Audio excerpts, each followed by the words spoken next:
Hello, beautiful people. Welcome back to the Sports Ball Talk Show. Thursday Night Football, I think, is going to be a good matchup this week. Bucs versus Bills. The Bucs have struggled the last couple of weeks, but the Bills have really struggled the last couple of weeks.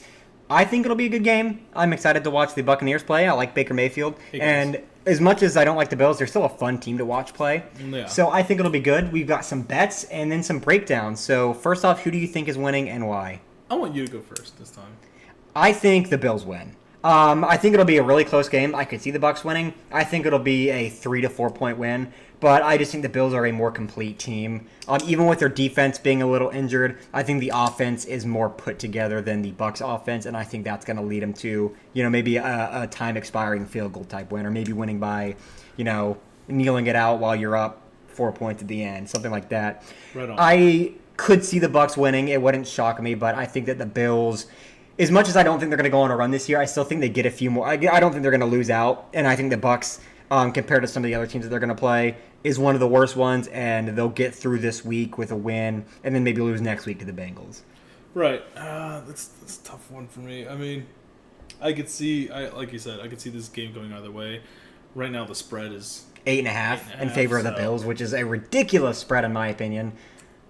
So I would honestly bet the Bucs on this one. I feel like Baker's going to be scrappy as shit this game. He's got great receivers. I think Baker's going to play with a chip on his shoulder now that they're not the number one team in the NFC South. Now that the Falcons took it over from them last week, I think he's going to have a little bit of a chip and play a little bit harder. But I don't know if that's enough to beat the Bills. I got to look at the rest of this week's slate because I do want to get over to you. At this point, you're probably like 5-6 games over me, if I'm not mistaken. And I do need to make up some ground. I'm 55. Yeah, I have 6 more wins than you. Yeah, but I'm not going to... let's see what we got here. Okay. I'm looking at these. Okay. Yeah, I'm going to have to go Bills. Yeah. That's just a safer bet. Yeah. Although the payout for Bucs money line is pretty tasty because the spread is so thin. Yeah. So I wouldn't bet a ton of money on it because I think the Bills will win. But this is one of those that I think would be worth throwing a few bucks on money line as long as you don't care that you lose it, of course, because I think this will be a closer game than the sportsbook anticipates. Right. So, but that being said, my bets for this week, I did 2, one straight bet and one parlay. My first one is just Bucs to cover. I think that's kind of just free money. $5 returns me 10. So I'm doubling my money, and 8.5 points is a lot for the Bills to win by, especially as hit or miss as they've been playing the last couple of weeks. And the Bucs defense has been playing well. The Bills have been keeping it close. Like they don't have the only game where they really blew out their was the Dolphins. Yeah, which is a divisional game. This is obviously not a divisional game, so the Raiders, but the Raiders just suck. They're the Raiders, yeah. So whatever. But I think it'll be a closer game. So Bucs to cover, they're plus 8.5. I think is pretty easy, doubling your money. And then the next one is Buffalo to kick 2 field goals, and then I parlayed that with no safety and no overtime. Those are kind of just 2 easy ones you can tag onto most things. Unless you expect it to be a high-scoring, close, like really close game, you can bet on the no overtime and the no safety and pretty well get it every week. Right. So those 2, I bet 5, and I get returned $9, so nearly doubling my money. But I'm taking it a little easier on this Thursday night game because it's not one that I love to bet on, but I'm betting $10 total, and I could walk out with 20. Right. So correct.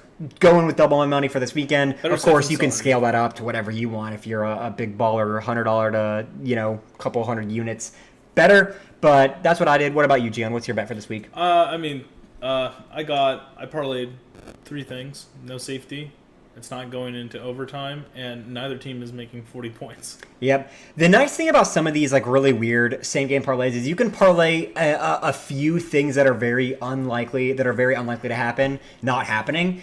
They all have really low odds, but when you parlay enough of them, you can actually make a few bucks. Yeah, so those all have like 5 on there. I'm winning 5.5. Yeah, so those all have like minus 1,000 odds, minus 500 odds, but when you parlay them all together, obviously the odds get tougher and tougher for them all to hit, and so you can win some decent money. And those are ones that every time I've bet on things like that, where I bet no safety, no overtime, not going to both score 40 points, something like that, I always win those bets because I usually parlay those 2 with one player prop that I feel pretty safe about. The problem is because of some of the questionable players going into this game, they haven't released some of those numbers yet, and so I didn't want to bet on them. But right. Baker Mayfield is questionable. He's likely going to play. It's a very mild knee injury. Same thing with Chris Godwin. Very mild injury. He's probably going to play.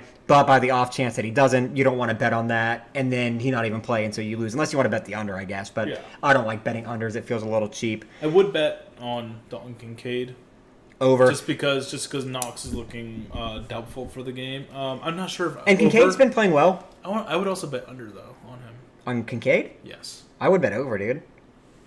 If his yards are set at like 37.5, that's not that many. Could be 2-3 receptions for him. Right, but how often does Josh Allen even use him? With Dawson Knox out, I think it's going to be more. Look at the total targets between the two of them. All right, I'll look at the last game. I'll look at the Dolphins game where they just blew them out. Let's just check the team stats. And I mean, Dalton Kincaid's been playing very well too. It's not like Dalton Kincaid's just there not doing anything. I mean, it's not like he's getting 10 balls a game or anything. Four receptions for 27. Okay. Yeah, I mean, that was against the Dolphins. This last Patriots game. He got 8 receptions for 75 yards. Okay. So, 8 targets is good. The week before that against Jags, he only got 2, but the week before that he got 5, and then against Vegas he got 6. Yeah. So it's kind of hit or miss with the targets, but then let's look at Dawson Knox, who's getting about the same, maybe a couple more a game. Right. Yeah, he's getting a couple, about the same number of receptions, but the targets are a little bit higher for him. He's getting 3, 6, 6, 3. Right. So when yardage isn't there, but I mean targets is still. I think Dalton Kincaid is a more skilled tight end and could make more of the catches than Dawson Knox. But when you combine that target share, which he's not going to get 100% of Dalton Kincaid's targets, or of Dawson Knox's targets, Dalton Kincaid. And depending on how this game goes, game script could change things. Right, but I think he's definitely going to get a few more if Dawson Knox doesn't play, and he's doubtful. He's not just questionable, he's doubtful, which means he's very likely not going to play. I think it's time for Dalton Kincaid to kind of step into that tight end 1 role for the team. Because they've had high expectations for the rookie, and really Sam Laporte has really been the main rookie tight end that's been standing out. And hey, I love me some Sam Laporta. He's been great. Yeah. And, Dalton Kincaid already has 25 receptions on the season, so, it doesn't take but a almost few of those. Yards, so. And he's averaging 10 yards a reception, too, so it doesn't take very many for him to hit that, especially if he just has one breakaway, one for like a 13-yard gain, something like that. It could go for something. So I'm not putting money on that because I don't know yet what the player prop deal is going to be, but game time come Thursday evening, I will probably throw a few bucks on Dalton Kincaid's over unless it gets shot up to somewhere in the 40s or 50s. But if his receptions are set at 2.5 or 3.5, I'm betting the over. And if his yards are set below 40, I'm probably going to bet the over on that too. Okay. But I have not done that yet, just all transparency. But either way, I think it's going to be a good game, better than some of the other games we've seen on primetime this year. But with that being said, thank you guys for watching. Go win some free coin on Thursday. And then check out our next upcoming videos. We're going to be doing the same thing for the weekend games and breaking down the future for each team based on their strength of schedule, how they've been playing so far for the rest of the season, and giving you a percentage chance of each team making the playoffs. And then we'll be breaking down every team by their schedule and what we really genuinely think is going to happen. So yep. Thank you guys for watching, and close us off, Gian. Hey, stay frosty and make some coin.